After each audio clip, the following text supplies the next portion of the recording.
Don't talk about playoffs. You kidding me? Not a game, not a game, not a game. We talking about practice. We thought they were, and we let them off the hook.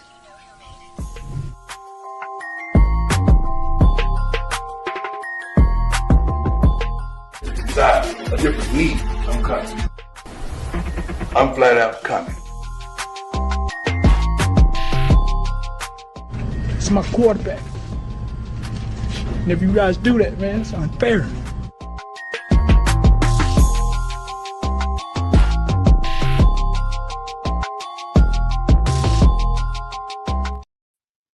Yeah. Hello, everyone, and welcome once again to another edition of the Sports Report podcast right here on Wire to Wire Sports. I'm your host, Mr. William D. Morgan, and I got a cast of thousands on the way. But first, let me go ahead and bring on my co-host. We got a lot to talk about. Them damn Knicks. The Eastern Conference Finals. I'm so disappointed. So disappointed. But nonetheless, we will discuss. Let me go ahead and bring my man 7 and 7. What's going on? How you doing tonight? Man, I'm doing all right. I'm a little confused though. I don't understand. Like, Angel Reese is the highest paid bricklayer in the country, and she's just so damn grumpy. Mm-hmm. I don't get it. I mean, you think she'd be happy? You'd think she would be happy. She's just grumpy. I don't get it. Maybe it's because she's known more for her social media and fashion than she is for her playing basketball. Maybe that's it. I could be wrong. What's wrong with that? Ain't nothing wrong with that to me. Ain't nothing wrong. Hey, she's a beautiful girl. I'll give her that. She just lays bricks. I mean, I don't know why she's playing basketball. She used to do a whole lot more good laying bricks and building houses for the poor. Everybody keeps talking about it's a rivalry. You're the fastest one doing it. Everybody keeps talking about it's a rivalry between her and Caitlin Clark. No, it ain't. In order to be a rivalry, somebody got to be good. And she ain't very good right now. It's like saying that the Raiders are the rivals for the Chiefs. Who? Yeah, exactly. Who? Exactly. All right, let me go ahead and bring in this gentleman, part of the original Players versus Team. Bring my man Cal in. Cal, what's up? How you doing, bro? Y'all better stop talking about that girl, man. Look here. Let her live. Let that live. Let her live. Listen, I need somebody to get with her and work on her coordination and a low post game. Listen, what they doing, this fake ass beef is bringing eyes to the WNBA. So let them continue to do what they do. Oh, hell yeah, it is. She'll figure. First of all, I figured she would have figured it out in the off season. Mm-hmm. Clearly, she did not. No, she didn't. Clearly, she didn't. She did not. Straight trash. Straight trash. Here, 5 for 14. That's my hang up. 5 for 14. They lose by 40 points. She's talking about Caitlin Clark being a dirty player. Listen. I'm trying to save her, but you can't save her. You can't. You can't. I like, well, she's real pretty. She's real pretty. If she's she a pretty put girl. The energy in the lab that she did to learning how to flop like LeBron did in the offseason, she would be far better off. Yeah. She look like when she get out there, she look like an uncoordinated giraffe. That's how she look like when she get out there. You know what it is too? She has the wrong people around her. Yeah. All right, you had your absolutely. you had your rookie year. You had the spotlight on you. You got your celebrity and stuff like that. You attending this, you're attending that, you're attending this. Stop attending all this shit and get in the goddamn gym. Exactly. Get a trainer, get it together, and shut everybody up. Until then, people just gonna continue to talk about it. Exactly. All right, let me go ahead and bring in another member of the original player versus team. Let me bring my guy John in. John, what's up? What's happening, man? Man, What's up, buddy? what's going Dude, on? I love with you? that shirt. Appreciate it, man. All right, let me go ahead and bring in my future ex-wife and the person who's going to be getting all my child support from Monique and Unique. Let me bring my girl Erica in. Erica, what's up? I'm not having children name this. What is your deal? We have not agreed on this. Nothing.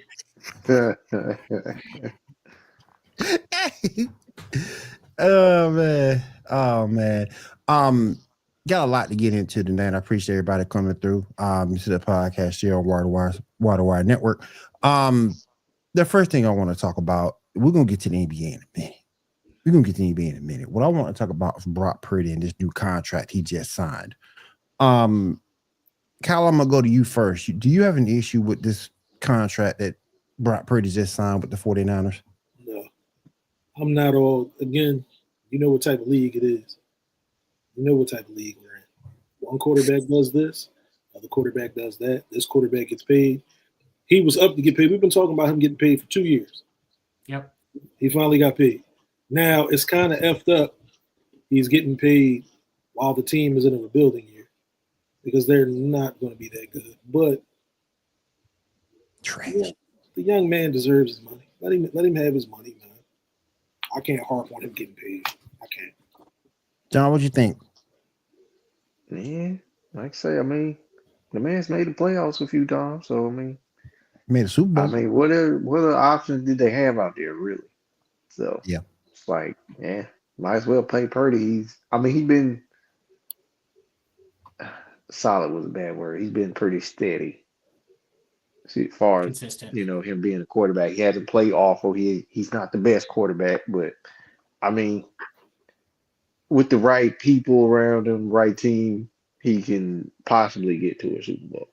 But at the same time, he's not the quarterback that's going to put the team on his back like a Patrick Mahomes or whomever. Like, he's not the quarterback that's making your team get to the Super Bowl.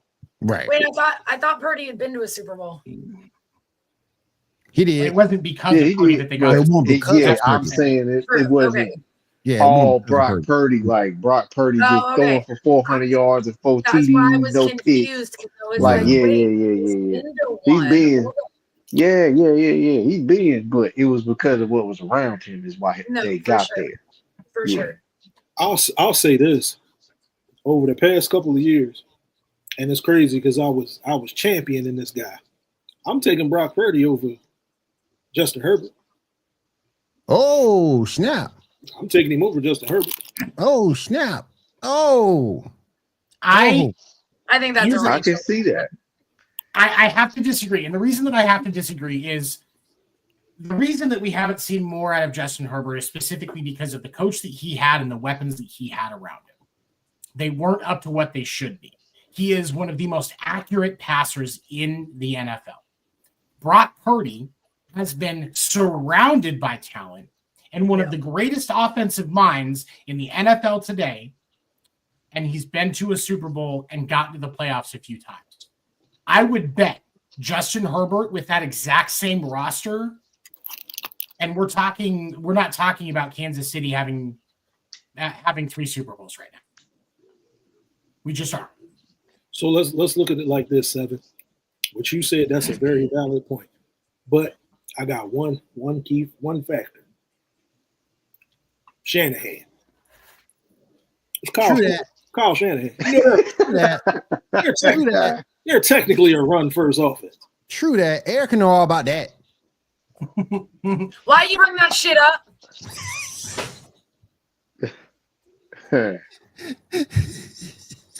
Hey, Will, One what thing happened to Sanders? What happened to Sanders? He ain't sitting in that Saints jersey, is he? Listen, doggone it. Listen, we already know the reason why they ain't take him. They take it for Arch. We already know this. Yeah, just like the whole show sees why you and I separate. That makes sense. Look at I didn't even mention 28-3. I didn't even mention it. I just said you know what he was as a coach. That's all I said. You know what? I hope you enjoy Spencer Rattler this year. Oh snap. Dang. We're gonna be look, it don't matter who start. It don't matter if it's the draftee, it don't matter if it's Spencer Rattler, it don't matter if it's whoever. We gonna suck regardless. We going over 111. It don't matter. Yeah. What a Saints fan you are. We're gonna dude. be Like, I want last place. My Falcons, point proven, 28-3. I'm still sitting here repping for them though. Listen. I don't care. We can go 0-28 this season. I don't care. I want that first round pick though. We need Arch. My Dodgers just got swept by the fucking Angels. I still got that LA flag There you up. go. I don't want to hear nothing. Like, come on. Hey, no. listen. What a Saints fan you are. Listen. The team is terrible. The team is old. We got rookie quarterbacks. I'm listening, but all I hear is Woodstock. Terrible. We're terrible. What? We're terrible. What? Am I lying? I just hear excuses. No, it's truth though. We're terrible. That's why we ain't got no primetime game because we suck. If that was true, Dallas wouldn't have any primetime games either, and they got 6. Thank you. Listen, at least Dallas got some kind of. At least they got CD Lamb. At least they got Dak Prescott, who way better than what the Saints got right now. Prescott's hurt every 2 weeks. Don't say and they've got. And he's still better than what the Saints got at quarterback right now. He's still better. I think the NFL just wants us to watch. I think the NFL just wants us to watch Jerry Jones disintegrate. Yep. I think it is too. I think that's it too. I think that's it. You know what? He look like the little Tales from the Crypt Man. That's who. Damn. When you said disintegrate, I was like, damn. He look just like the little Tales from the Crypt Man. They're bringing my man Gene. Gene, what's up? How you doing, man? Mr. Pinball himself. How you doing, bro? Good. How are you doing? All right. How are you doing? But no, we're gonna be terrible, and we need the tank for Arch. We're going back to the 8s. I got the paper bag already ready in the back. Listen. Hold on. I have a question, and I've already got a paper bag with my team right now. So, my question is, why are teams already tanking for Archie Manning? We saw him a handful of games last. Teams could be getting ready to tank for a quarterback that isn't going to perform. There's no guarantee. Seven, I don't even think we saw him in a handful of games. Nope. He played a little bit last year. He did. But it wasn't. Yeah, because the starting quarterback got hurt. Yeah. It might have 5 was max. Yeah. The games you've seen him in. So yeah. Because some of the games he got in, they were blowing people out. So the Colts got a quarterback too. The Colts got a QB they can give us. They got a QB. What? They gonna get rid of their starting quarterback soon because he ain't no good. Anthony Richardson might be a pass if he ain't careful. Yeah. I'm rooting for him, but he don't look too promising right now. Nah. Nope. He looked a lot better when he played at Florida before he started fucking up in Florida. Yeah. He started in 2 games last year. Archie started in 2 games last year. Right. Played in a handful of snaps in another 4. So because he started 2 complete games is what we've gotten out of Archie Manning. Because I'm pretty sure he started for the bowl game that Texas played because Quinn Ewers went draft. Nope. No, he did not. No, he did play a little bit in those games, but he did not start in the SEC championship game or any of the any of the playoff games. He started against Mississippi State and he played. I don't know if he started against ULM, but he played against ULM as well. That was like he had like 29 attempts. So yeah, he probably started in that game. So he started against ULM, Mississippi State, and I think the UTSA game was the one where Ewers went down. So like there's not a huge sample size. I get that he's a Manning, but I haven't seen enough out of Archie to see that he's worth tanking for. Hey, what's up, Gene? How you doing, brother? How you doing, brother? I definitely will not disagree with that. Like, we need to see more from Arch. Like, we don't even know if he's ready to draft next year. Like, that's the thing is he could need more time, and then you're thinking for a quarterback that's not going to be ready for another year of college ball. So it's a confusing strategy. You gotta look past the results. And that's what the Saints are good for. Like I said, it's all about the hype. And that's what the Saints are good for, looking beyond the results. That's what they're good for. Hype ain't shit but a false reality.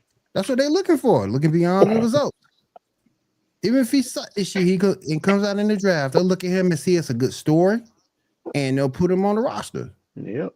Tyler Shuck, if you go back and look at Tyler Shuck, he sucks against the rush. So, and it's one thing to fix it in college. It's another thing to fix it in the pros. It's a lot quicker in the pros. Lot quicker in the pros. Lot quicker in the pros. And Rattler, the only excuse you can give Spencer Rattler was the fact that roster was depleted, but in those games he started. But even if they were healthy, no, there's no excuse for Spencer Rattler. No, even if they were healthy, even if you had Chris Olave, it don't make no difference. Still would have been a bad football team. Need offensive line, all that stuff. Yeah, I'm saying we're going back to being the Aints again. I got the paper bag back there with my name on it, ready to go. But anyway. Hey, Niners extended Fred Warner today. That was a good move. Definitely was. That was a good that move. Made sense, yeah. Yeah, that was definitely a good move. Absolutely. Let's talk about the NBA. I honestly think you could do well with Rattler. No, he's not an NFL quarterback. I don't think so. And then they got a undrafted free agent the other day who looked just like him. And he's gonna be sorry just like him. Quarterback room is trash, man. The quarterback room gonna be trash. Oh shit! I'm telling y'all, everybody scared of Tyler Shuck. Prototypical as he want to be. If you suck against the rush in the NFL, you dog meat, and you get to the point where, and you're too late to try to fix it at that point. Yeah, when they smell blood, that's it. All it takes is one dude to get free. All it takes is one man to get free, and that's it. Yep. Holy hell gonna come down on that man. Not holy hell. Hell will come down on that man. He gonna panic and throw 10 picks. You guys have the 49ers in week 2. You telling me that you're Tyler Shaw against Fred Warner? That's a loss. And whichever racist Bosa is in San Francisco right now. Hey, look here.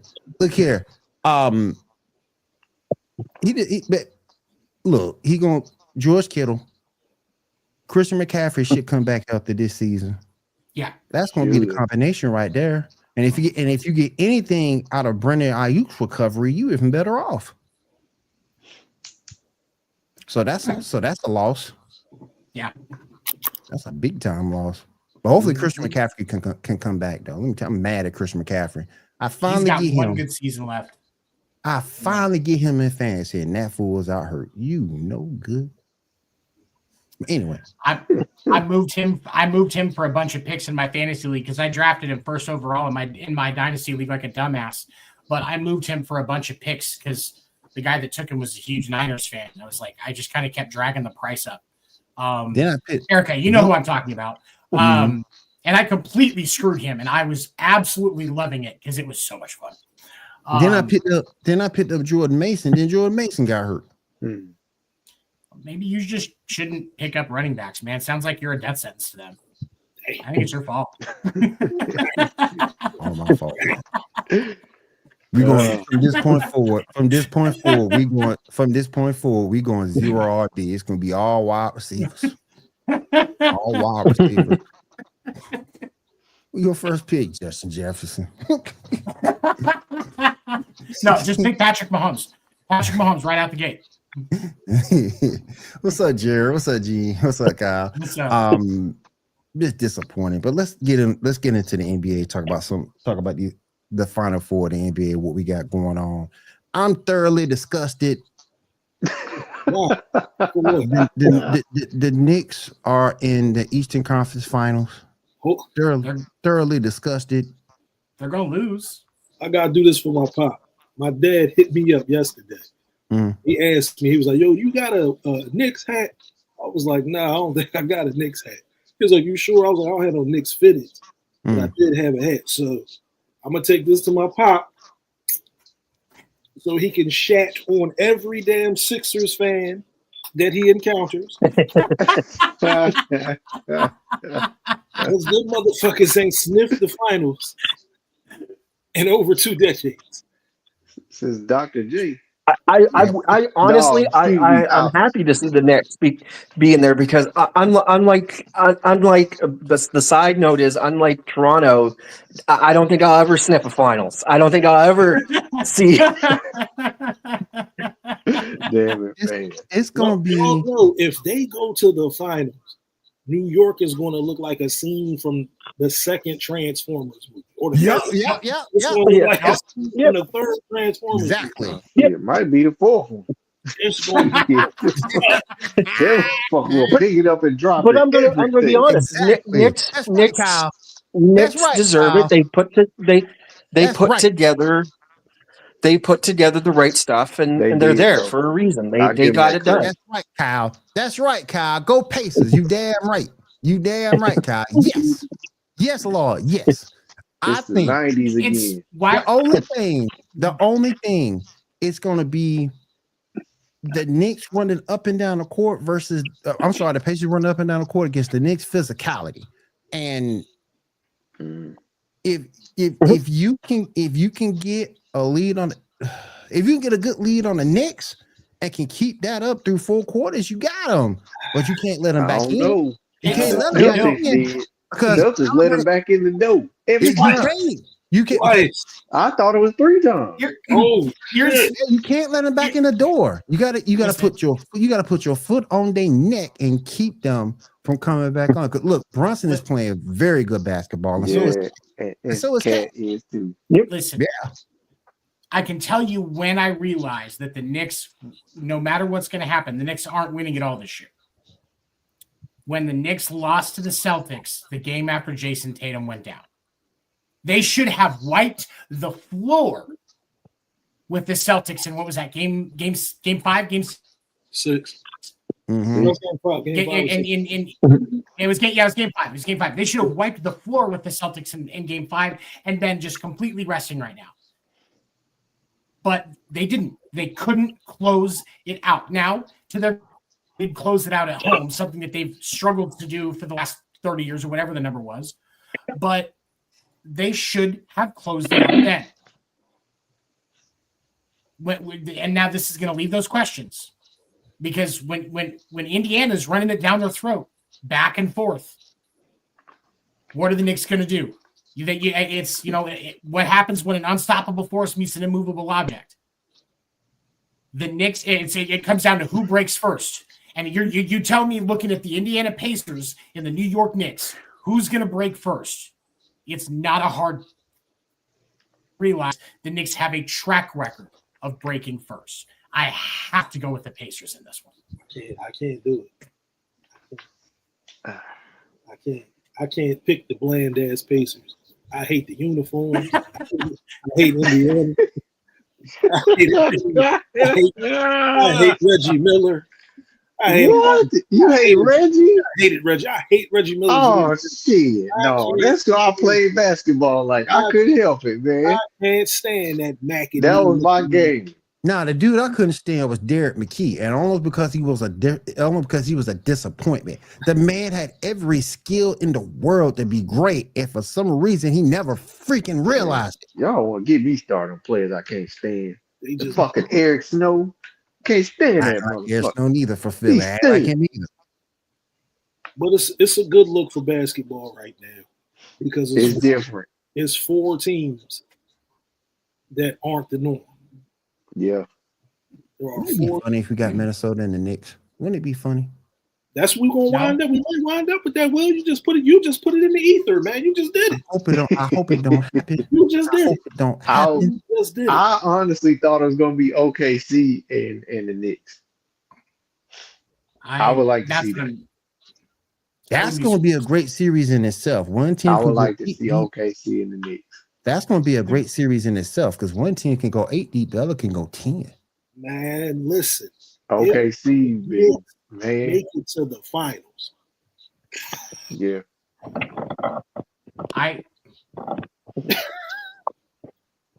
This Not shit is only nuts. Listen, the Nuggets gave up. If they wouldn't have given up that, I mean, they were neck and neck at one point. Like what, 1 point off? I think something like that. I don't remember. The second half. But like Yeah. that game should not have ended the way that it did.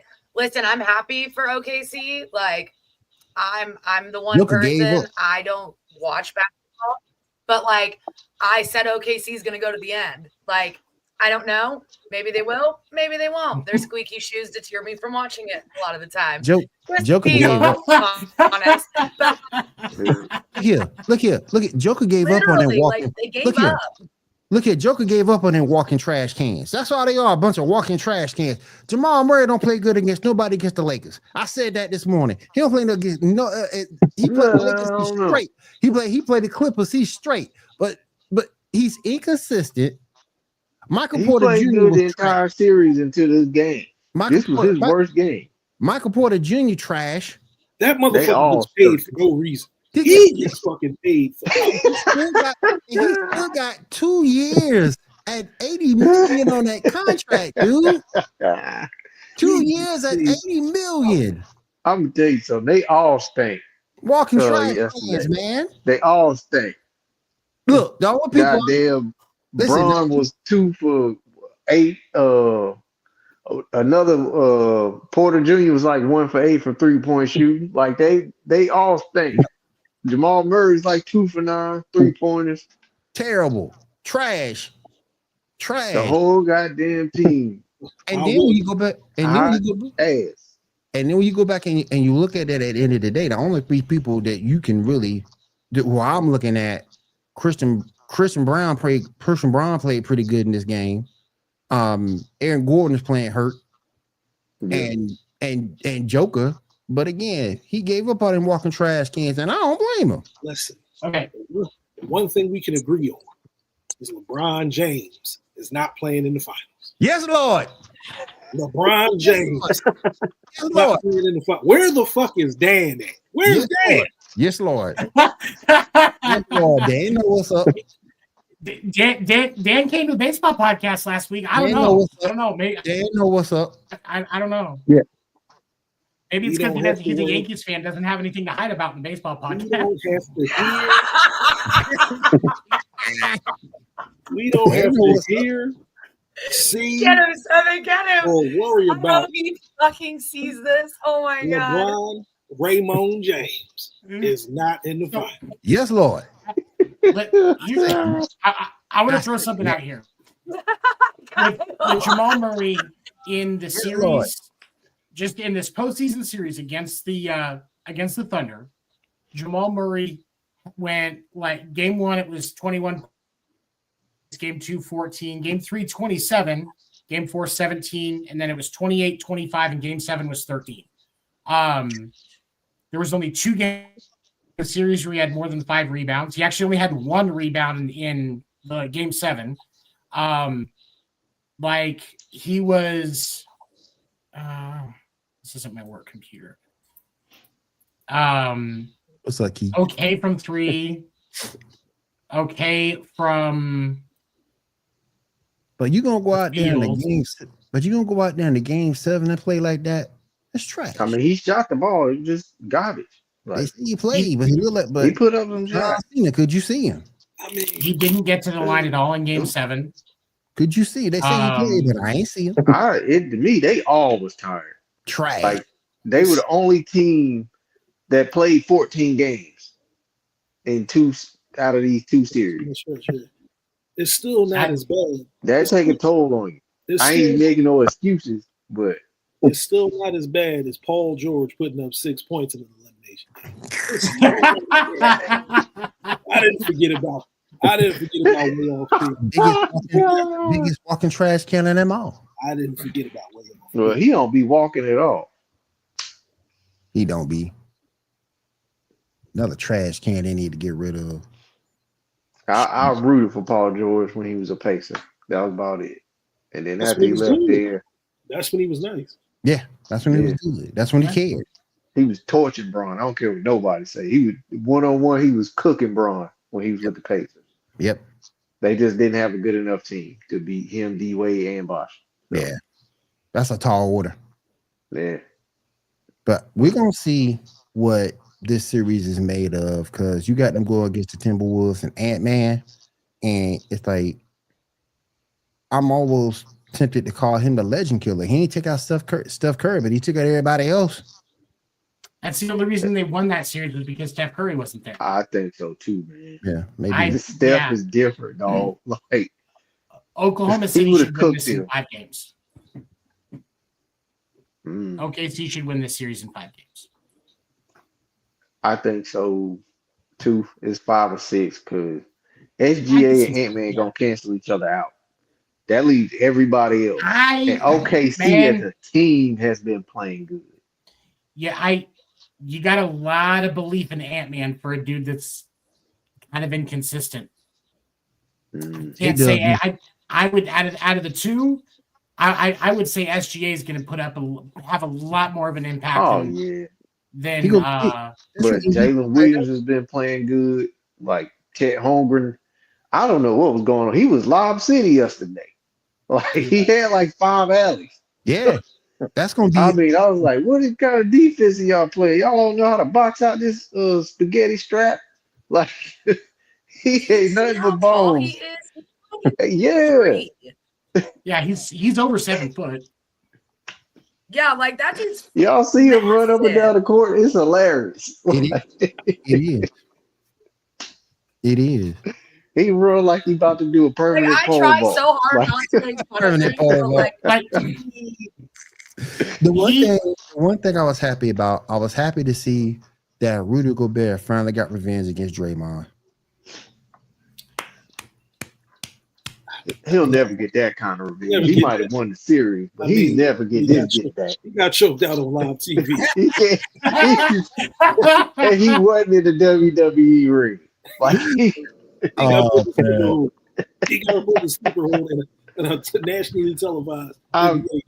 And he was talking cash shit to him while he was choking him out. Paul. He got beat up. He got beat up by Magic Cart, boy. That's some bullshit. That's some bullshit. Oh man, he got put in a sleeper hole. Hey, but I think coming back. For some reason, guys, I think it's gonna go 7. I think it's gonna go 7. That's fair assessment. I think it's gonna go 7. I really do. I wouldn't be surprised if it does, but Oklahoma City should win this in 5 or 6, realistically. It's I just think so too. They will. They more team basketball. Yeah, I think. And it's imposing. Like J-Dub. that game last night against Denver, was it last night before, whatever it was, that game against Denver, like Denver had the lead. They had a 14-point lead at one point. Yep. And Oklahoma City was just like, no, we're just gonna start doing this and just drain the shot. But I mean, and that right there should prove that OKC has what it takes to do it. Because I remember when we were discussing if OKC gets in, I don't think they got the potential. And it's like, they're proving everybody wrong right now, especially after that last game they just had. They ran all over Denver. all over them. And it was just, they gave up. Like, it really unfortunate for them, but like OKC's got what it takes. I still very strongly believe OKC is going to win it this year. I just hope we don't get no remnants of a performance that they had against the Mavs last year, but we'll see. I mean, they did what they were supposed to do. Look at it like this. Last year, they were the number 1 seed and got bounced. Yep. They played number 1 seed basketball this year. Yep. That's what they did. Yep. Mm-hmm. So we'll see what they do. But I'd rather see them versus the Knicks than the Pacers. Yeah. It'll be more of a series against the Knicks than the Pacers. I can't believe y'all going against Tyrese Halliburton. Y'all, come on, show that man some respect. I don't trust him at all. Show Halliburton some respect, man. Come on, put some respect on his name. Overrated. Oh my goodness, it's going to be a good. Both series are going to be good. I'm looking forward to it. I think it's good for the NBA too, because now we taking out legacies and things of that nature. We're going toward a new era of the game, new faces, younger faces who can move the NBA forward. LeBron on his last leg, KD on his last leg. The start of the new modern era. Oh You yeah, know, where we've gone through the LeBron, we've gone through the Steph, we've gone through the Kobe, the 90s and whatnot. Now we're in this new modern era, and we're going to see what these guys have. So yeah, it's the start of the new modern era. let me ask y'all this, and I talked about it this morning as well as last week. If you're the Dallas Mavericks and the Bucks call saying they'll trade Giannis for that pick, y'all taking that phone call? No, I ain't taking it. Y'all can keep the Greek Creek. You have to if you're Dallas. You have to, because Cooper Flag, which is obviously the presumed number 1 pick, that's not a horrible choice to have on your roster. But if you have Giannis and Kyrie, like that's for your first 2 players. What happens at Anthony Davis? Mr. Glass? Anthony He goes Davis back to the center position in which he doesn't want to play. I mean, he'll be able to think about what he wants to do while he's sitting in his typical chair on the bench. It's a wheelchair, so they can wheel his ass in and out. But I mean, like, that's his spot. Yeah, he will wheel him to the ice bath. Unless you're gonna put him in the deal to Milwaukee. Yeah. Why? If you're Milwaukee, like, you want the pick. Yeah. Yeah. Okay. Maybe. Yeah, just give me the pick. Would you do the pick and maybe someone like Dave Gafford? I mean, it'll be a lesser player, but they don't want they don't want Anthony Davis. You give him Gafford and keep Lively. Yeah, Mm-hmm. Yeah, I would keep Lively for sure. That's going to be an interesting team coming up in 2026. Let me ask y'all this: JC Tatum is out. Indefinitely. I truly think you won't see him to the season after next. 27. We're not going to see him for 27. Yep. Do you think he'll come back to the same Boston Celtics team? No. They already talking about trading for Drew Holiday. Plenty of picks.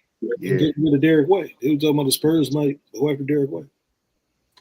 Derek White is going to be gone. Al Horford's going to be gone. And they talking about Drew Holiday. So yeah, Drew Holiday, I could see him being gone too. Because by the time Tatum get back, he'll be what, 36? Oh, he's not that old. Tatum not that old. Not even 30. Yeah, Jason Tatum definitely ain't older than I'm not talking about this. I'm talking about Drew Holiday. Oh yeah, Drew Holiday probably about 36, 37. Yeah. Because I think he's 34 right now. He'll be 36 by the time that season's picked back up. It'll just be him and Jaylen small hands. Yep. Can't go left. Mr. I only wear mittens. I feel you on Peyton Pritchard. Man, they better keep Derek White. That boy can shoot, man. I don't care. Derek White know how to play basketball. Y'all keeping Porzingis? They probably will. I could see him keeping it. Yeah. I can see it going either way, but he probably stays. Talking about he was sick. Yeah, he missed the glass number 2 though. Oh yeah, facts. Straight facts. So let's go around the room. I want to get everybody's prediction for the finals. We're gonna do a way too early prediction for the finals. 7, who you got? OKC and realistically the Knicks. Yeah. Realistically. I would like it to be Indiana, but it's going to be the Knicks. Kyle, what you think? In a perfect world, it would be the Knicks of Minnesota, but it's probably going to be the Knicks of OKC. Gene, who you got? I say Knicks and OKC. I really do. I think that's where it's going to be headed. That's the clash that we're going to see. Erica, who you got? I already know you're gonna say one team. Who the other team gonna be though? I want to know who your other team's gonna be. I know you're gonna pick OKC. I know that. Who's your other team gonna be? I don't give a fuck because we about to thunder the fuck up on them. Oh my God. Thunder the fuck up on him. Hashtag thunder the fuck up. Damn. That's what we say. That's a We good say thunder the hashtag. fuck up. That's Exactly what it Yeah. said. Yeah, you gotta start that. Thunder the fuck up. So thunder the fuck up. Listen, don't run your mouths. We'll start singing na na na na na na na. We'll start singing it to y'all's teams. Hush. Kyle said Thunder over Pacers in 5. I would He's tend a to Red agree Sox that. fan. I agree with that, sir. I agree with that, sir. Hell with the Knicks. Minnesota versus the Knicks. Love the storylines. Yeah, that's true, Alex. That's so true. John, That's the who only you got? shot that the Knicks have of winning is if they're facing You know, Minnesota. Case, I don't know why you don't like Reggie Miller, but I was a huge Reggie Miller fan. Much as I would like to see the Pacers go there, I don't want to see them play OKC. And I don't think they're going to play OKC. I feel like it's going to be the Thunder and the Knicks. That's going to be challenging in it itself. Do we give Thibodeau any credit for getting to this point, or are we just wait for him to ascend to the finals to give him his flowers? Are we talking about the guy that looks like I an just angry don't person? like. Yeah, him. The guy that looks like a middle school PE teacher that gave up on his life. Yeah, him. Yep. Him. All he has is bologna sandwiches in his. Yep. In his Bologna lunch bag. sandwiches. Like that man looks like he just keeps a divorce attorney on retainer because he uses them. God damn. At least he shows up. At least he shows up at a high school lunch. You know, the bologna and everything.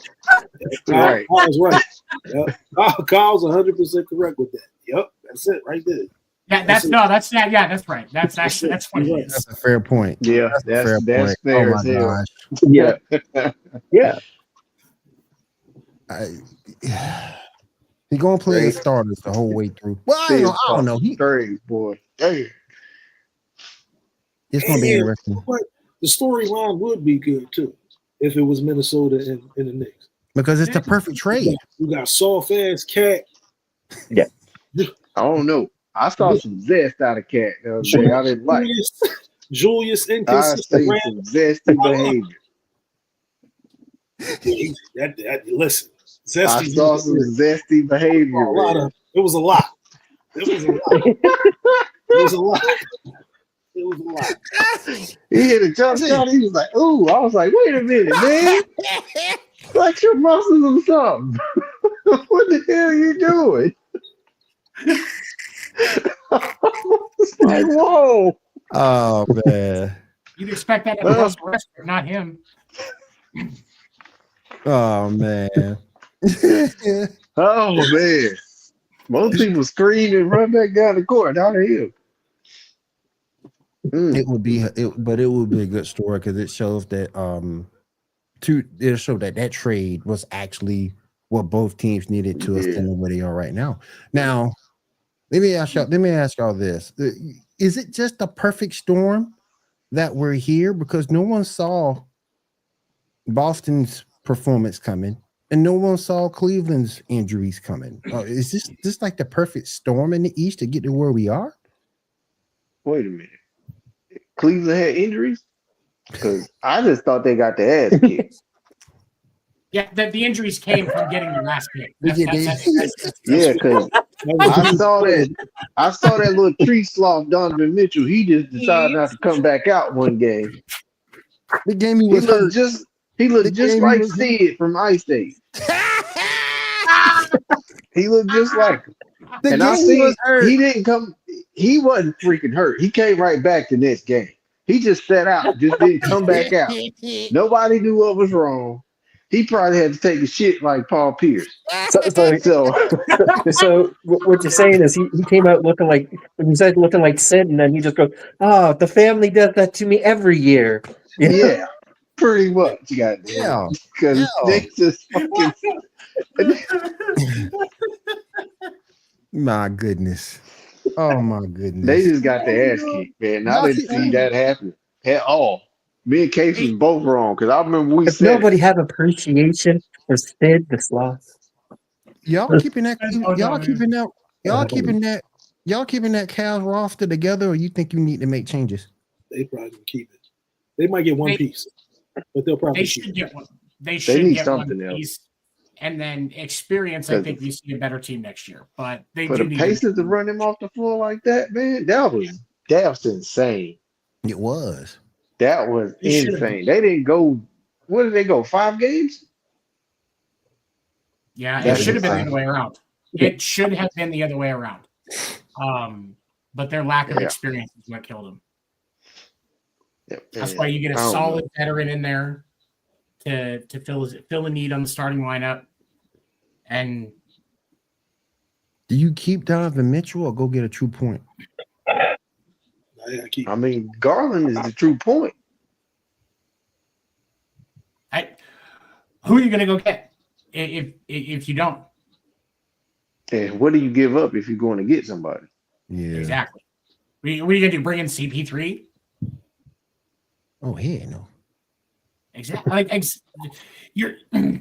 There's not a lot of good options for that. So they need something though. They need something in order to close these. In order to close these games. Did they get out coached?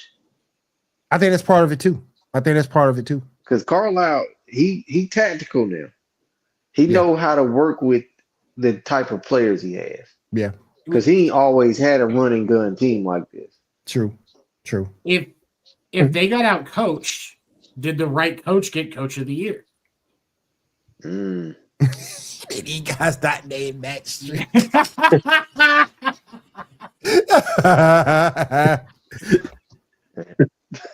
That's crazy. Oh, ain't coming to play. Don't show up. Fool went 0 for 9 for 3. We should have knew Boston was in trouble. We saw Boston. I watched 10 minutes of the fourth quarter of them go down the court for 10 minutes straight, shooting threes and not hitting fucking one. Mm-hmm. I knew too much emphasis on the three. Way too much emphasis on the three, Boston. You live by the 3, you die by the 3. They died for that shit. They died. And they are not the Splash Brothers. That's the only two people. That's the only two team that can live by it. Yep. Because they won with it. So unless you're gonna have Steph back there hitting most of your threes and distributing otherwise, that it's not gonna work. It's not gonna work. Not at all. And you have to have prime Steph to pull it off too. If not this older Steph, that's just not gonna work. Right. Al Horford, 75 years old out there. Doing his best. Al Horford looking like a overage Daryl Dawkins now. Like he just told him to stop, man. Just stop. Just fucking stop. I got people making excuses for him. No, he's still good. He just got pulled away from the basket in this series. He ain't good. This is good. This whole is good for basketball. I don't like this era of basketball, but it's good for this era of basketball. Yeah. It's not the Lakers. I mean, I would have preferred it to be the Warriors, but it's not the Warriors. Yeah. Not the Sixers. It's not the Celtics. So it's some I think 14 basketball. we Yeah, and that's what I was just about to say. I think basketball throughout the eras, there's always spots within those eras where you need to see fresh, different teams, regardless if it's teams that haven't been there in a while or teams that are finally think that their rebuild was good enough and they made it in, they got a seed in, and then all of a sudden they scratch and claw and they make it to the Final Four. Once you're there at the Final Four, there's truly only two more games, like two really big game series left at that point. Yep. So you know what I mean? Yeah. I gotta put that back up there again for Mo. Mo, you are so correct. Porzingis look like powder. Yeah, he did. But on what Gene said, I will say that there's one thing that I appreciate in the NBA that no other professional sports league has done, and this is completely. This will be the 7th year in a row where there is not there's been a different team win every year for the last 6 years. So this will be the 7th year with a different team from the previous 6. There is not that much parity in any other professional sports league. Not hockey, not football, not baseball, none of them. Nope. So for parity, this is great. Yeah. But because you don't have people in basketball that they're complaining about LeBron, but they're not complaining about a dynasty the way that we're seeing in football with the Chiefs, the way that we're seeing in baseball with what the Dodgers are working on. They're building a dynasty. And but we're building a fucking deferred dynasty. You're right. It's right. It's just, we're going to look back on it in 10 years and realize it was a dynasty, but right now it's not a dynasty. But there is value in that to a point because you don't have that complaining. And I'm sure Gene, our hockey expert, can attest to I don't think there's even that much parity in the NHL. No, there isn't. Only in the last little bit has there been the last, I want to say 4 to 5 years have we started seeing different teams win. But mainly throughout the time, it was if you were Stanley Cup champion, you want to go back again and put your stamp on that cup, like that's your trophy. And again, the other switch, even an NBA back in the 90s going into the early 2000s, you had teams that wanted to do the exact same. Lakers, Bulls, wanted the chokehold on Spurs. Wanted the chokehold on the trophy, stating that we can do it back to back to back to back to back. So. And it made the outliers even more special, like that Philadelphia 76ers team that won, those 2 Spurs teams that won. It made put a little bit more even in the early 2000s, even in that early 2000s, the Heat, Miami Heat, when LeBron decided, I'm going to Miami, and then you had Wade, and then you had Bosch. They got 2 championships back to back, so it did something for them. So that whole thing made me sick. 5, we're gonna win 5, not 5, not 6, not 7. We're gonna win 8. What the hell? That Dallas team should never beat them. But Dirk was out I his mind. seen something that said Dirk had the hardest run to the NBA Finals and won. Yep. Ever. I'd agree with that. Yeah. I'd agree with that. They beat that Lakers team. Yeah, he went through Kobe. Mm-hmm. Yeah. And Powell. Yep. If I'm not mistaken. Yep. I forgot who they played before that, but it was somebody with a really good team.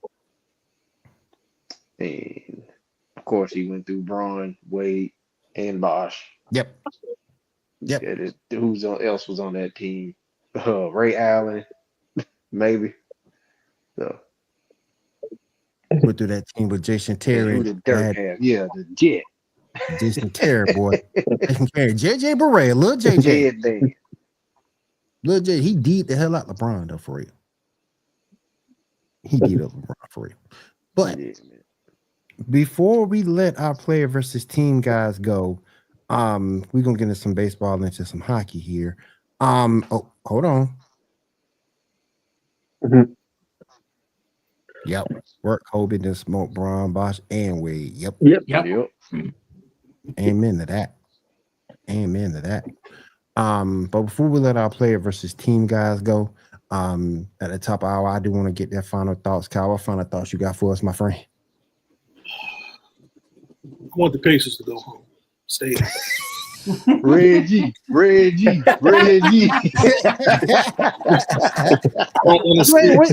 ain't rooting for Spicy P? Come on, man. Oh, Spicy P. I don't want to see those bland ass jerseys. They need to go back to the Reggie Miller jersey. Hey man.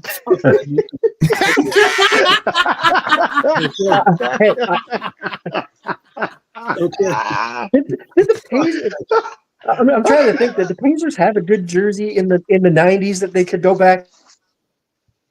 Didn't they have those pinstripe jerseys? Yeah, they had blue ones with the pinstripe. Yeah. It was still ass. I remember that team, man. With Dale Davis. Yeah. Austin Crozier. There was I think the ones that did the pinstripe better was the Orlando Magic. Yeah, they had a sportier looking jersey, but either way, it's Indiana. What about that jersey? What about the jersey that they had in? Was it like 2004, 2005? Is it the one where the name was on like angle? With the what? Did it say Might be. like an angle? No, it was like right across, but they were blue. Their home was like basically blue with the yellow stripe, and then the Pacers was in yellow, was in blue on the yellow stripe. Here, let me do this. I'm over that. Jalen Rose and Travis the best Pacers. I do too. I used to hoop with that team on 2K. I'm over that. Well, when 2K was NBA Live, excuse me. This is the only one I like. This right here. You might not even be able to. Oh, no, I ain't like that one. That one's tough, but this one. Give me the pinstripe. I'm over that one, yeah. That one, man. Give me the pinstripe. Yeah. I like the pinstripe ones though. Those were good. Either way, give me the Dale Davis, Austin Crozier, Mark Jackson, pinstripe. Austin Crozier. He didn't want back to the tell you, boy. Austin Crozier. Number 44. I used to watch that team, man. You went back to the day. Austin Crozier. Who was else was on there? Travis Best? Travis Best. He was on that team too. Yep. Yeah. I used to watch their Pacer team, man. The only person that they had at a point in time that I liked was Jamal Tinsley. That was it. Yeah, that's who I was missing. Jamal Tinsley. The Pacers had Ron Artest, sir. Put some respect on his name. Yeah, my guy, man. But still, fuck Reggie Miller.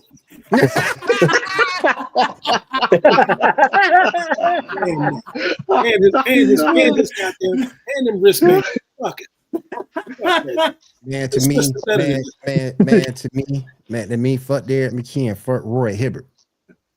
No, man. Oh my God, Roy Hibbert. Fuck Roy Hibbert. Man, he's Greg Oden. I hated Roy Hibbert. Fuck him. I hated Roy Hibbert. I hated his ass. Slow non-defense playing. He's Hasheem Thabit. Like he's the goddamn same. He's the same, man. I hated Roy Hibbert, man. Damn. Oh shit. There's some names right there, boy. There's some names right there. Oh my God. Let me see them. Oh yeah, Malice in the Palace. Yep. Yeah, you can't forget that Pacer team. The Steven Jackson team, boy. Yeah. Reggie was still on that team. Yep. His old ass was out there. Yep. He was hurt though. He wasn't even playing. He was still hurt. His old ass. You ever see Sin City? Reggie looked like that Yes. yellow bastard, man. That's what he looked like. That yellow bastard.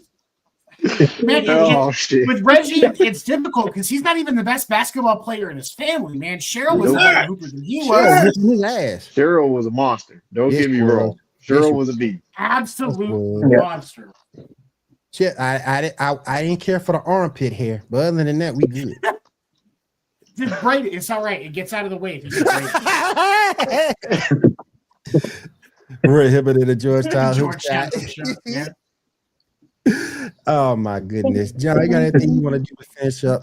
Man, I don't, man. Just everybody take care of your mental. How about that? Yeah. There you Don't go. let nobody steal your peace of mind. Yeah. There you 100%. go. That's what I got. And before y'all go, real quick, go Pacers. And I appreciate you. I And appreciate fuck you guys. Reggie Miller. Oh, Reggie Miller. Oh shit! That one of them aliens off the Simpsons. Damn, he do. That man was born with built-in Wi-Fi. I swear with them ears, man. Built-in Wi-Fi. Man, that Oh my man, gosh. he man. had telepathy. Like, Oh my, yeah. That's why he was so doggone good. Shoot. He can just will the ball to go in the basket using his mutant powers. that motherfucker hear silence, boy. X-Man God looking damn. X-Man looking ass. Anyway, John, Kyle, I appreciate y'all coming through, man. Man, appreciate you. All right, folks. And I'll see y'all next week. We're gonna get into For some sure. hockey, some baseball, then we out. All right, Appreciate it, All guys. right, now. Yep. Laters. All right. Let's go ahead and move into the world of NHL. Do you got anything you want to discuss real quick, my friend? In the NHL? Oh, before you do baseball? I? Go ahead. Talk about it, bro. Talk about it. Go Let it ahead. out. I ain't gonna stop you. Let it out, Gene. It's okay. Let's put it to you, guys. My entire world has crumbled, and it hurts. This whole game 7 and the way it's just gone down, and the media behind it. Florida having to come out at the post media scrum and basically like, oh, Toronto, they're a great team and don't beat up on them, and just trying to rub our own noses into it. Let's just say, looking on to next season, we already know that Mitch Marner is probably gone. I don't think he's coming back. But all of this falls on the general manager, Brandon Shanahan, at the end of the day. You made the plan. It was the Shanahan plan, and it did not work. The Shanahan curse. It's the Shanahan curse. It's in the NHL too. The Shanahan plan, it did not work. And the thing was, from the get-go, this happened last season. We get this far, and it all crumbled. Don't get me wrong. Boston beat us in overtime, but it was, yeah. I think that's directed to you. Yeah, but the thing is, they're like, we're going to run it back one more time, and now we're doing the same thing. At this point, and I will admit, I saw the post media stuff yesterday. Austin Matthews, everybody's beating up on him, stating, that they were all passengers. I think that was that quote. He was even talking about himself, like the way it was directed. It wasn't just directed at, guys leaving or, the team in a whole. He was directing it at everybody, himself included, that they didn't show up. They were passengers. The only person, and I've said this to my family, I've said this to other people around, the only people that showed up last night, there was only two, really, in my case. Wall showed up, stood on his head as best he possibly could to try to keep the guys in, and Max Domi. And the reason why Max Domi showed up, because he went through it with his dad, watching him as he was 12, 10, 11, 12, going to watch the games of Toronto losing with his dad. So, like, he understood. And now making it sound like, and the head coach also said, you know, they had everything on paper. The team on paper, phenomenal. It's when they got out there in between their ears, they just can't put it together. I have a question for you, and this is something that I've been thinking about since the game ended. Yep. And obviously there's the definition of insanity is doing the same thing over and over again, but expecting a different result. Yep. But my question to you is, because obviously there's a reputation with the Leafs in Game 7 or just any closeout game in the postseason. Is it possible that the weight of that impacted the minds of the guys that were on the ice? Here's the thing. If that's the case, you go look back at every time that series has been close or should have been closed out. Like, we can go and talk about Game 5, and they closed out with Sens. They could do it. The pressure was there. They didn't fumble it. They closed it out. Yeah, it took them 5 games to do it, but they lost one. It's bound to happen. It's the NHL. Weird things can happen, pucks, whatever. But then you get here, and it's like every time we get to the second round, we're running it back again. They automatically, it's like, oh, you can say there's pressure, but here's the thing. Goes out throughout the entire NHL. Most players, you talk to any player in the rest of the 31 teams, not counting right now Toronto, but to the 31 teams, you ask any player, hey, would you like to go play for Toronto? They will tell you, hell no.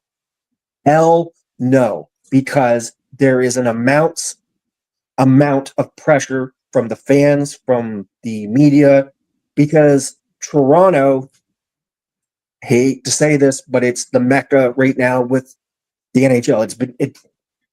Everything circles around for NHL. When it's replays on the road, it all comes back to Toronto because that's where the hub is. Everything's centered around Toronto and centered around hockey in Toronto.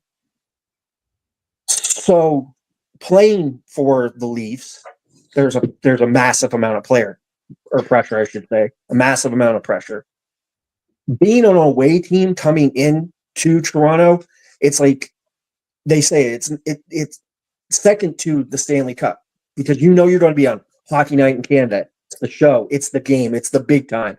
It's like you talk about it in any other sport. There's always that one stadium, that one arena, that one place that's the mecca.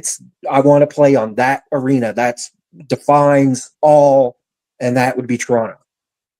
So if you come to play for Toronto, you're going to be playing for Toronto. You know that there's that pressure automatically. Gene, we got a comment here. There is a lot of pressure to have Canadian teams win, but the league, the commissioner, makes it sound like they want the eyes to be in other areas, and they're trying to push the market.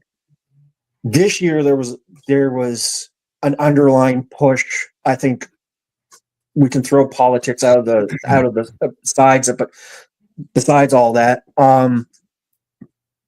and social media and yada, I think there was a lot of Canadian teams that wanted to show up, that wanted to play. Look how many that got in, that really got in. Like, you had the Sens, you have Montreal Canadiens got in by the skin of their teeth. You had Winnipeg Jets.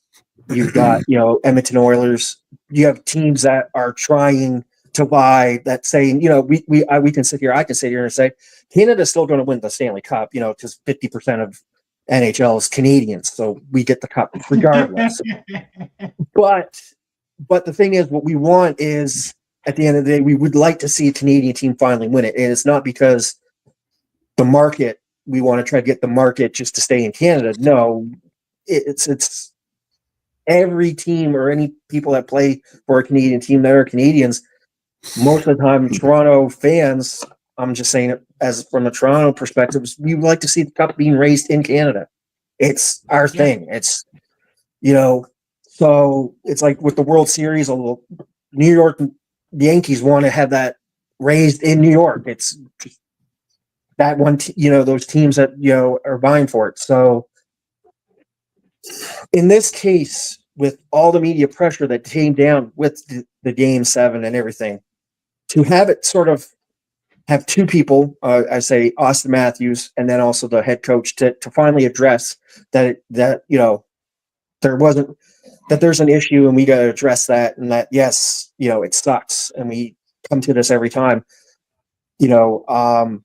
it's just frustrating. And then also have it flipped. It's almost like, oh, well, it's the fans' fault. The reason why the Toronto Maple Leafs didn't win because of all this pressure. How is it the fans' fault? We don't strap on the skates and play. So how can you blame it on the fans? I don't know. And I can see fan pressure to a point. I can. Yep. And I say that because, like, as a Red Sox fan, I'm friends with Yankees fans. Yep. Those are two of the most rabid sports markets in Boston and New York in the world. Yes. And when you are like, look at what, the Clubhouse on Netflix that followed the 2024 Red Sox. Look what Jaron Duran talked about. He was a rookie playing in the outfield, and the heckling that he was getting pushed him to the point of being suicidal. And that's just baseball in Boston. Hockey for a Canadian team, like, it's, don't get me wrong, Canadians are nice people, except for when hockey's involved. That's where their anger goes, is hockey. Yep. That's for those of you who don't know, that's where Canadian anger goes. It's in hockey and Canadian Gooses. Those two locations. That's it. Yep. Am I wrong? And you're not wrong, because I can give you an example straight up. Not that long ago, back in 2011, Vancouver makes it to the Stanley Cup playoffs. They blow it. Look at the riot. The riots happen, and millions of dollars in damages. Years come later on that Vancouver's finally making it. They didn't allow video, be right outside the stadium. They were hundreds of yards outside of Vancouver in nowhere, no man's land type idea. They set up this big screen and oh yeah, you guys can go have watch parties there. Because then if anything messes up, well, you're messing up trees and whatever. So when Canadians are rioting, when they flip a car, do they say sorry while they're flipping it, or do they wait until after? There was no sorries. It was pretty much like, if you go back into it's just flip cars, throw newsstands, metal newsstands. It's whatever. It got, a lot of it was for the riot in Vancouver. A lot of that was premeditated too, because people just got pissed because of how things were going and the attitude. But there were also way back in the day as well, in '92, when Montreal did win, there was a riot, and that was a riot for winning. So, yeah. It's this hurts. This hurts more on another level, because it's like we come to this every year. There's lots of fans that will take time in Toronto to come out. The stadium is, 3 blocks away from where the Blue Jays play. And literally all that block is fenced off so that, traffic can still go through. But sidewalks are full of fans, people watching that they don't have to. And to literally have it, social media, and have networks sort of play the thing that it pushes it around, and it's rubbing the salt into the fans' wounds, but also saying it's the fans' fault for this pressure. Right. You know what I mean? There's no other sports teams that would do that. The reason why big name people get out of bed, from LeBron James to any sport out there, the reason they get up is because they want to make the fans happy. They get up, they do their thing. They want to go out there and make the fans happy. If you're not making the fans happy, then how can I fix this? And it's been told, like I've said this even to my wife and whatnot. On paper, the Toronto Maple Leafs on paper look phenomenal. Phenomenal. Should have won. But it's those untangibles. And then when it comes to the game, playing the game, your core four every year for the last 4 years can't get it done. The Shanna plan does not work at this point. And you've thrown a bunch of money into these guys. And now, where Mitch's contract, he had a couldn't trade clause waiver.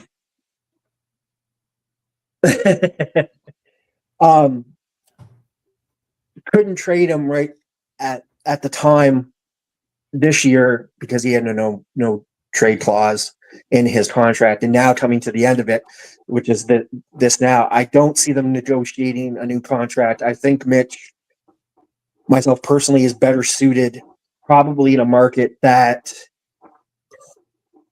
will not leave bruises like they did. Like, I will admit, Toronto at the beginning of Mitch Marner's starting years in Toronto, they did not do very well.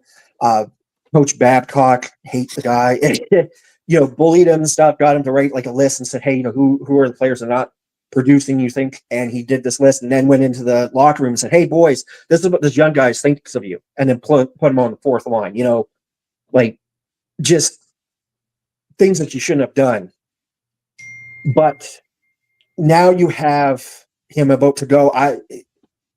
For me, I think best place for Mitch Marner is probably in Utah, where they can make him somewhat of a star. Utah needs somebody like that. He can produce, but I think it will be in an environment that will be more suitable for him. And he'll be able to get his legs, he'll be able to get his finesse and sort of come into it. Maybe bring Utah a Stanley Cup. That's usually how it goes. Players leave Toronto and then they bring other teams Stanley Cups. Hey, we got a question for you here in the chat. Yep. The main problem is not coaching this time. It's goes to the GM, to the ownership, to Brandon Shanahan. He put together this core four of guys, thought that this would work, banked on it, and had guys that literally, when they got together in media, said, we promise you in our time together, we're bringing a Stanley Cup to Toronto. That was the goal. That was the main goal. From the GMs to the coaches to the players. That was when they brought John Tavares, Willie Nylander, Mitch Marner, and Austin Matthews together. That was now the goal. Okay? We know we have X amount of time with these guys because their contracts are only, at that time, I think John's at the time was like a year, 2 years, and Willie's was the same. He was like on a year contract. They didn't know if they were going to be able to extend it and keep him. And Mitch and Austin had just been signed, and they were rookies. And it was like, okay, we got this group together. We've got the goalies now at that point. We had Wool, blah, blah, blah. We have this guy over here. We've got the defense somewhat good. Our goal mission with Brandon Shanahan coming on as the new GM was, we're going to win. We're bringing a Stanley Cup to Toronto. We're ending the drought. We're going to take the little black cloud off this team, and we're bringing them together. We're going to fork this money for them because we believe in them. And by year 3, people were like, somebody's got to go because this is not working.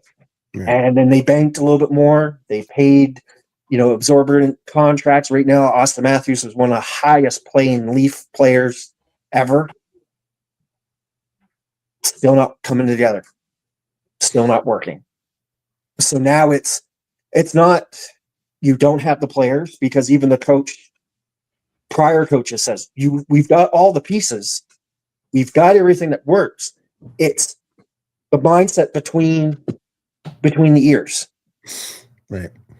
If they can't get over this hump or they can't get over the pressure, then maybe we move some pieces around.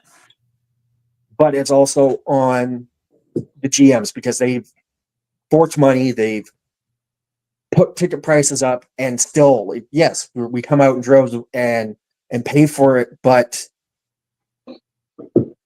we're still not seeing results. Might be time to break that thing up. Yes. I got one more question for you, Gene. Mm-hmm. What do you think about the Utah franchise name? The Mammoths, I like it. I think it suits them. And I think the two top names that if I can think correctly at the time before they settled on the Mammoths, it was the Mammoths, and then I think the Yetis were like the Yeti was like really big behind. Ooh. So and out. It was going to be the Yetis, but there was some trademark issues. Yeah. So the Mammoth, I think the Mammoths are a good name for them, and it suits them.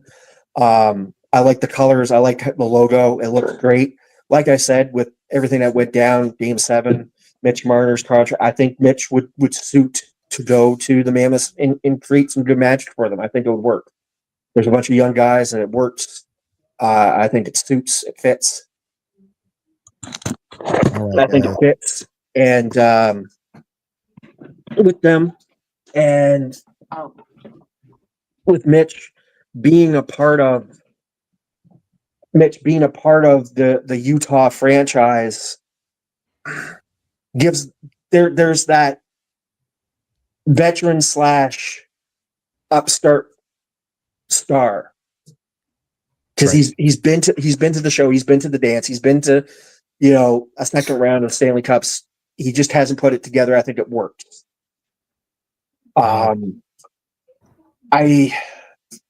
There's still guys in Toronto that I would keep because a lot of their contracts are connected for like most of the guys they got are 2 years plus.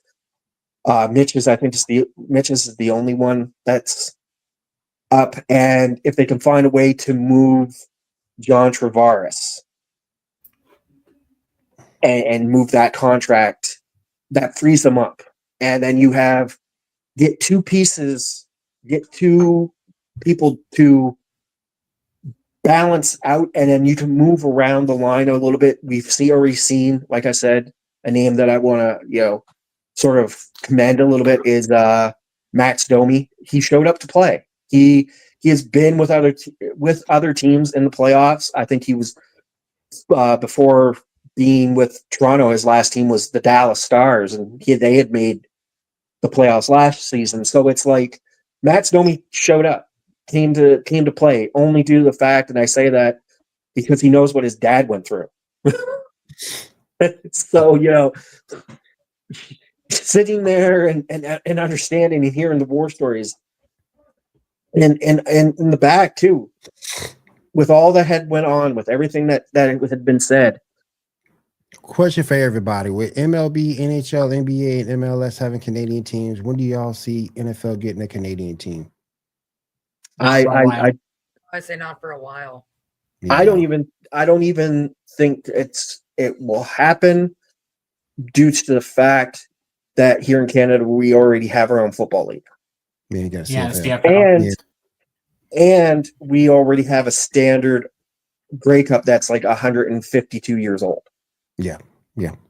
Plus, the logistics wouldn't be that great either. Yeah. So we already have something that's standard. It's not like the NFL, but it's something that's already ingrained in us. It doesn't get as much media attention at times because of NHL and because of the NBA, and there are those people that do like the NFL, so and MLB, so sometimes the CFL does take a back seat, but there's enough people that watch it that enjoy it for what it is. Thank you, Gene. I do appreciate you coming on, spitting that truth about the NHL. I do appreciate that, man. I appreciate you coming through.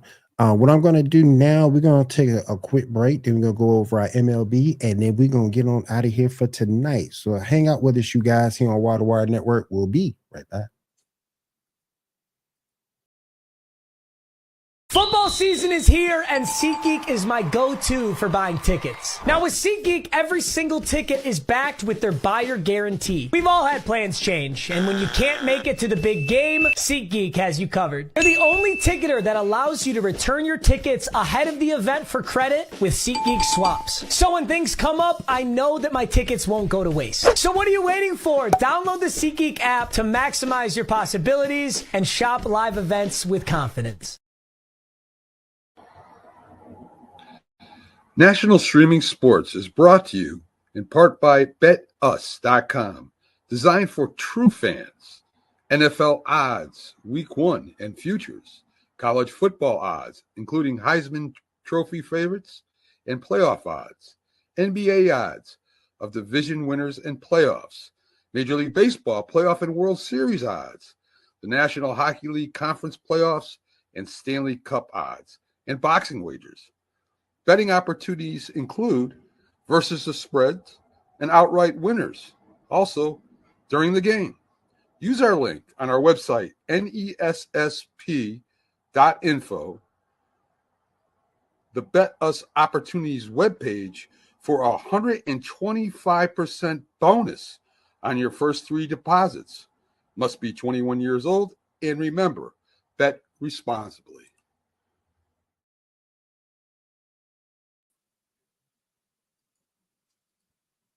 Yeah, All right. over here in the fucking dogs. All right, ladies and gentlemen, we are back. And the fucking dogs too. They're back too.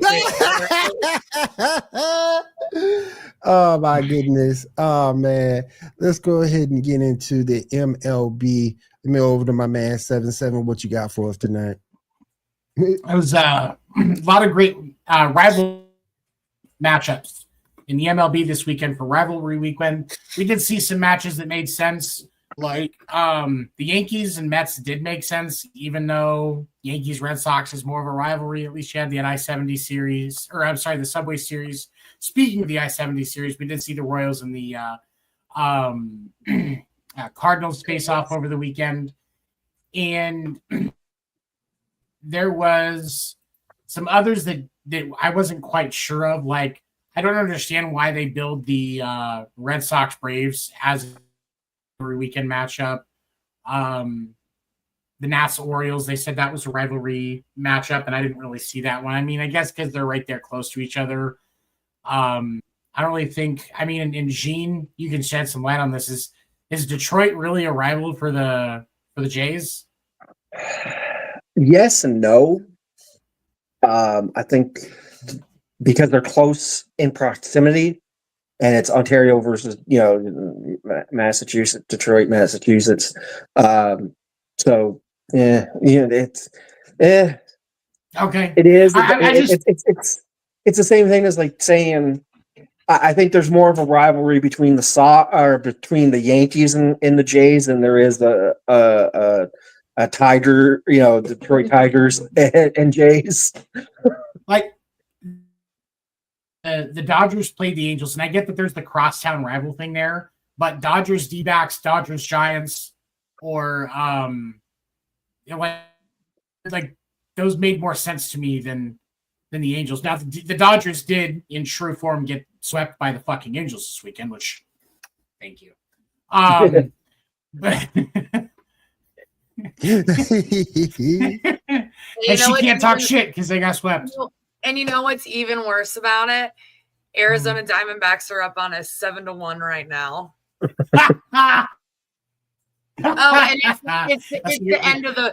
it's the end of the fourth too. Oh, is Kershaw pitching? No. I just assumed based on the score it was Kershaw pitching. That's why I was. You know what? Fuck off. All right, just go away. Is it Detroit versus Chicago more of a rivalry than Detroit? Yeah, like that. Yeah. No, you're right. Well, but No, and yeah. now we did seriously. get the crosstown series with Chicago as well because that was the White Sox and the Cubs. But Yeah. that could have waited because nobody wants to watch the White Sox. You don't even have to put that on TV. Most fans would be like, "Wait, there was baseball this weekend," and like, "Oh, the White Sox." Oh, okay. It's like AAA. I just it was an interesting concept. I think that it's a great idea. I think rivalry weekend is a great thing. You could probably do a couple times a year for baseball, especially with 162 games. Yeah. You do an earlier game in the season, earlier series in the season where it's like a interleague rival, like somebody that for American League teams nationally, do some interleague play for a rivalry weekend. I think that's a great series.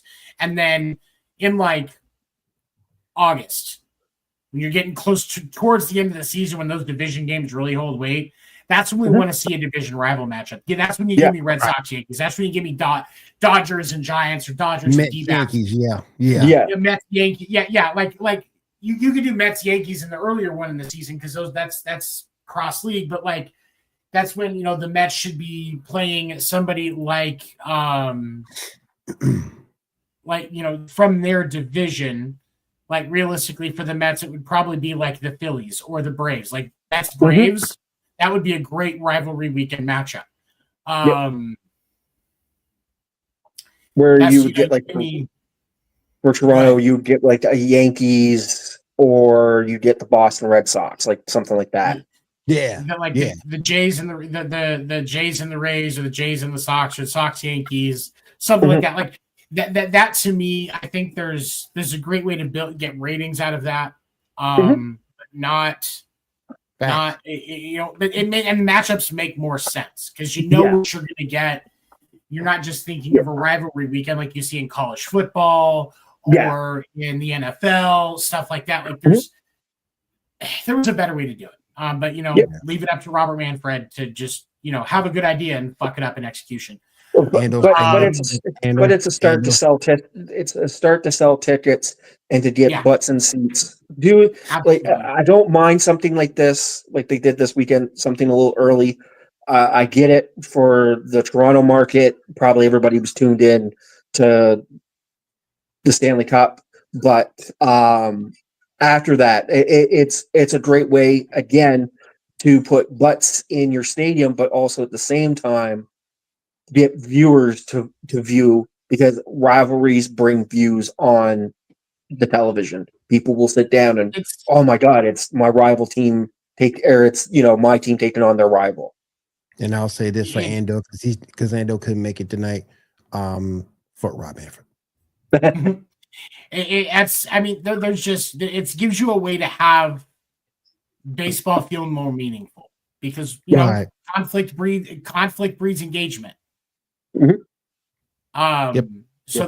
a lot to that. We've also seen a couple of things that I thought were kind of shocking.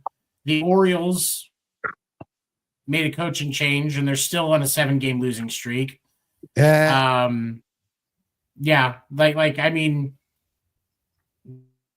really is it sad. really that I expected so much more out of them this year. Like really, they did, and it's their pitching is the issue. But it's look at Boston. I mean, pitching is our issue, but we're still close to 500. Boston, there's a lot of fans that are starting to call for Andrew Bailey's head, and they got to get their pitching figured out, or they're going to have to give him something. And that's it's, but there is, but I just there's some of these teams that there is standards, and that they're not being met. The standard for Leafs fans is the Stanley Cup. That's where it's at. That's all that matters. The cup, not just the cup in Canada, the cup. And with Baltimore, they didn't replace Corbin Burns, they didn't replace Anthony Santander, and those are two big holes to fill. Because how big of a hole Corbin Burns left, go look at his numbers with Arizona right now. Yeah. I can't remember where Santander went, but go look at his numbers right now. Yeah. They're performing. Yeah. And so Baltimore figure some shit out because I think at this point it's kind of lost on them for this year. But I mean, already like it's hard to say that about a team, but like the Angels have a better record. They're only one win above the Chicago White Sox. They are only they're only 4 wins over. They have less wins than the Marlins. They have the same number of wins as the Pittsburgh Pirates. And they're only 6 wins above the Rockies. Like they're not 7 wins above the Rockies. The Orioles are not what they should be. And speaking of the Pittsburgh Pirates, we're going to talk about Paul Skeens. Yeah, I agree with you. The brightest from the brightest young pitching talent in the game. He has given up. I want to find his numbers because they're absolutely ridiculous. Paul Skeens this year has an ERA of 2.44. In his last 2 games, he's only given up 2 runs. The Pirates lost both of those games. He only walked 4 batters combined, 15 strikeouts. That's just in his last 2 games. And the Pirates are basement baseball. Now, then you need go ahead. Sorry for interrupting, but what I was going to say, in that case, you need to start putting some better stuff around him, get some better pieces, because that's, he's doing his part. Mm-hmm. Yeah. So at this point, it's and they should. There should be better talent around him.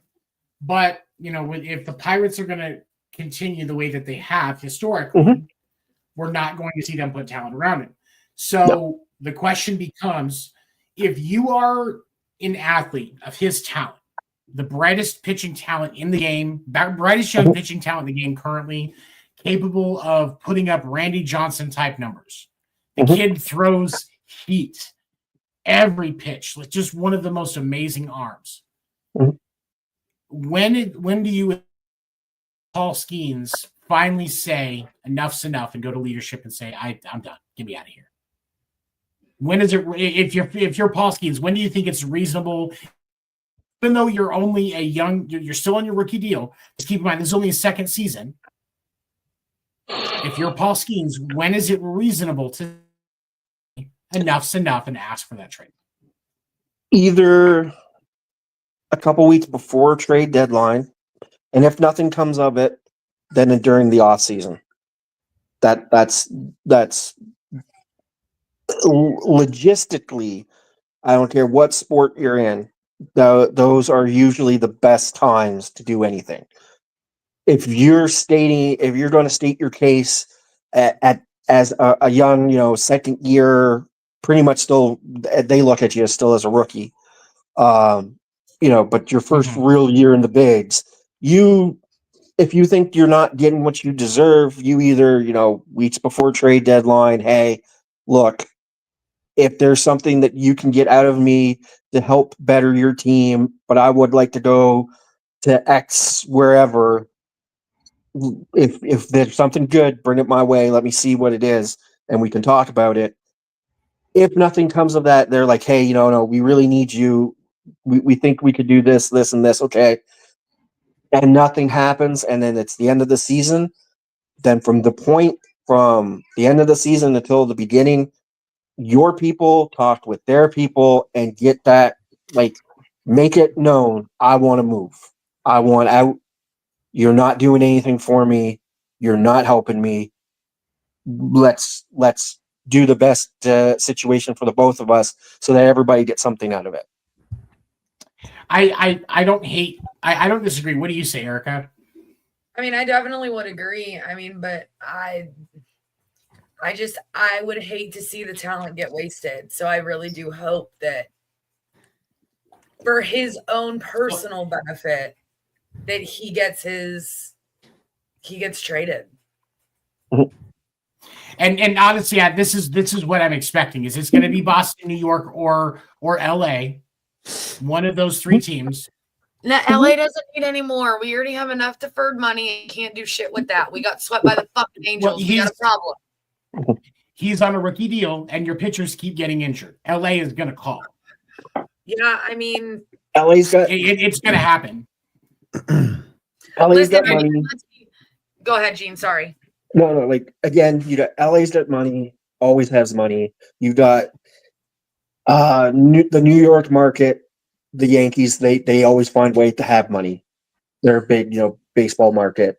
They can throw bucks like no other. I would say Toronto, but again, they've been through a rebuild, and they are very, in the way of with baseball, they're very conservative. They're not like this isn't the Toronto Raptors or the Toronto Maple Leafs where they'll just go, you need $22 million, yeah, sure, here you go, here's pretend money to give to you. They sort of I noticed that with the Toronto Blue Jays, they are like the lonely black sheep of the money family. They're like, I don't know. You want this guy?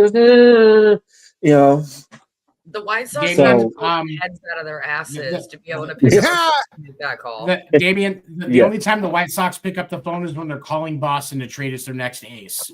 That's what happens there.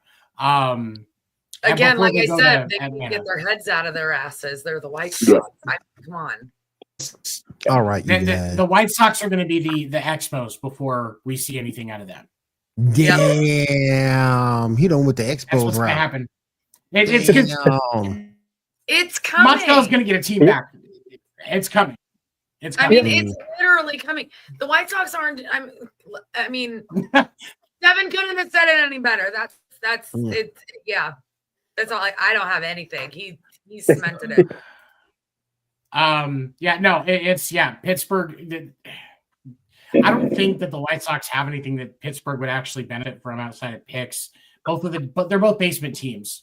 If I'm, and that's the Iskians, I would say next year at the trade deadline. I don't think it happens this season. I say next season at the trade deadline. If it's not looking like anything's going to come from, then he needs to just say, okay, it's time to go.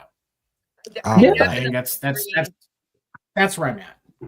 I definitely see it being next season that he asked for that trade, but I feel like he should be asking for it this year. Like he should have asked for it after he got drafted. Well, I think I think with the way it is, and with most, I'll just use in general, like this was years ago, back in the 90s. Eric Lindros gets drafted to the Quebec Nordiques and tells them straight up, I am not playing for the Quebec Nordiques. I'm not going to step in on the ice on a jersey. I'm not doing it. You're going to have to either you're going to have to like put me up on for trade and tell somebody to buy my contract out, or you move me now. And they did, and they moved him and they sent him down to Philadelphia. So, if you're that big of a player and you want to be moved, if Steens believes that, like, hey, I could contribute to somewhere else, if he puts his foot down, they could possibly move him. They would have to, after a while, they're going to be like, he doesn't want to play. He doesn't want to dress for us. He doesn't want to do anything. Make it hard on them, make their lives, a headache. Then you're going to move the guy. It's instant. It's like, okay, he's not doing what he's supposed to. Well, we got to move him somewhere. Got to get something for him. Yep. All right, you guys, we are at an hour and 44 minutes in. Seven, before we get out of here, please tell us more about a podcast named Deferred. Podcast named Deferred, Wednesday nights, 10 p.m. Eastern on Wire to Wire Sports. Me, Erica, Craig Newton, the senior member of our panel. We have people pop in occasionally. We had Dan the Dick Warner on last week. He may pop in again soon. Great conversation about baseball, the way the game's going, what's going on around the game. And yeah, just having a lot of good times. If you come in, make sure to bring an extra bucket because anytime we mention Trevor Bauer, Erica needs it. And on that note, I want to say thank you to everybody in the chat tonight. Thank you for everybody with Wild Sports tuning in. We do appreciate you guys. For myself, Seven, Erica, and Gene, we'll see you guys again next week right here on the Sports Report Podcast. Everybody have a great week, a safe week, and take care.